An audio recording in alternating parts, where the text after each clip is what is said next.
पुराने मगध राज्य में एक बहुत ही बड़ा धनवान सेठ रहा करता था। उसके पास बहुत सारी धन दौलत थी।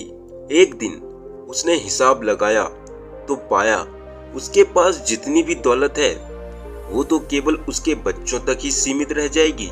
वह सोच में पड़ गया कि उसके बच्चों के बच्चे और फिर उसके बाद आने वाली पीढ़ियों के लिए धन की व्यवस्था कैसे होगी।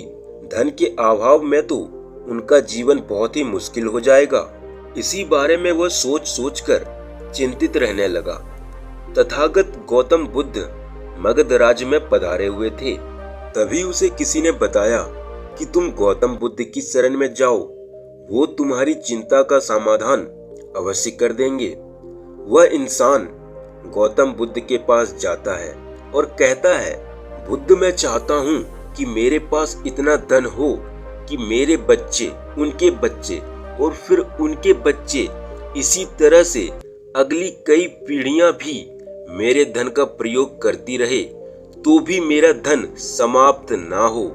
गौतम बुद्ध मुस्कुराए और बोले, बिल्कुल ऐसा ही होगा, लेकिन उससे पहले तुम इस नगर से बाहर रहने वाले परिवार को एक दिन की खाने की सामग्री दे आओ।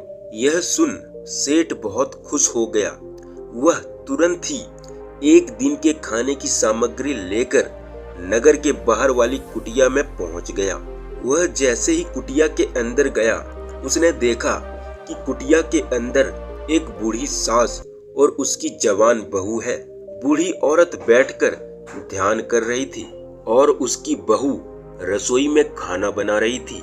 सेठ ने खाने की सामग्री देते हुए बोला, मैं इस नगर का एक अमीर सेठ हूँ और तुम्हारे परिवार के लिए एक दिन का खाने का राशन लाया हूँ, इसे रख लो। यह सुनकर बहू ने कहा, लेकिन हमारे पास आज की खाने की व्यवस्था है। तो सेठ ने कहा, इससे कल की भोजन की व्यवस्था हो जाएगी, इसे रख लो। तो बहू ने कहा, माफ करें, हम कल की जाने वाली भोजन की व्यवस्था आज नहीं करते। हम रोज ही भोजन की व्यवस्था करते हैं और रोज ही खाते हैं। सेठ ने मन ही मन सोचा, एक यह है जो कल की नहीं सोचते और एक मैं हूँ जो अपने आने वाली पीढ़ियों के लिए मरा जा रहा हूँ। उसे समझ आ चुका था कि आखिर क्यों गौतम बुद्ध ने नगर की बाहर वाली कुटिया में उसे भेजा था।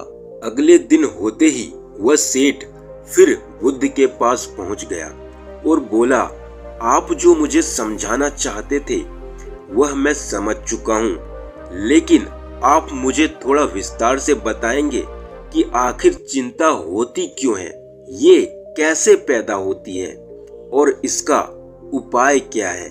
गौतम बुद्ध ने कहा, कल के लिए की जाने वाली चिंता हमारे कल को बदले या ना बदले, लेकिन वो हमारी आज की खुशी जरूर छीन लेती है। चिंता एक ऐसी मानसिक बीमारी है जो हमारे जीवन से हर तरह की खुशी छीन ले जाती है। असल में चिंता का कोई आधार नहीं होता।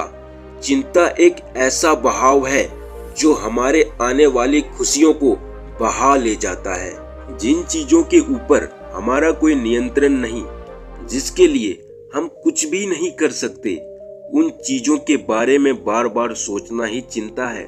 गौतम बुद्ध ने आगे कहा, जरा एक बार गहराई से सोचकर देखो, जिन चीजों में तुम्हारा बिल्कुल नियंत्रण ना हो उसके बारे में तुम पूरे दिन ना भी सोचो तो क्या ही बिगड़ जाएगा। यह सुन उस इंसान ने कहा, बुद्ध, अगर कोई इंसान चिंता से घिर चुका है वह क्या करे। बुद्ध ने आगे कहा, मैं तुम्हें 5 ऐसी सीख बता देता हूँ जिससे तुम चिंता जैसे बीमारी से मुक्त हो जाओगे। पहली सीख, जीवन को ज्यादा गंभीरता से लेना छोड़ दो। ये हो गया तो क्या होगा, वो हो गया तो क्या होगा। अगर कुछ हो भी गया तो आप उस परिस्थिति के अनुसार रास्ता निकाल ही लोगे। दूसरी सीख यह है कि हर छोटी छोटी बात के लिए चिंता करना छोड़ दो, जैसे ट्रैफिक में फंसने की चिंता, पैसों का लॉस हो जाए या फिर ठंडा खाना खाना पड़ गया। ऐसी छोटी छोटी कई सारी चिंताएं आप अपने दिमाग में लेकर सोचते रहते हैं। तीसरी सीख, ये बात हमेशा याद रखना कि जीवन बहुत ही छोटी है। कोई कभी भी किसी भी पल मर सकता है, लेकिन आप सोचते हैं अभी तो बहुत समय है। मरते वो लोग हैं जो वृद्ध हैं या फिर बीमार हैं, लेकिन वास्तव में ऐसा नहीं है। चौथी सीख यह है कि इस दुनिया में कोई भी परफेक्ट नहीं होता, इसलिए हर किसी को माफ करना सीखें, ना कि चिंता करें उसने मेरे साथ यह कर दिया वह कर दिया। इसका मतलब यह है कि हम अभी तक नहीं समझ पाए हैं कि इस दुनिया में लोग गलतियों से ही सीखते हैं। पांचवी सीख, लोगों की मदद करें बिना किसी स्वार्थ के, बिना किसी मतलब के। इससे हमारी अंदर की आत्मा को सुख मिलता है और एक अलग की अच्छाई का अनुभव होता है।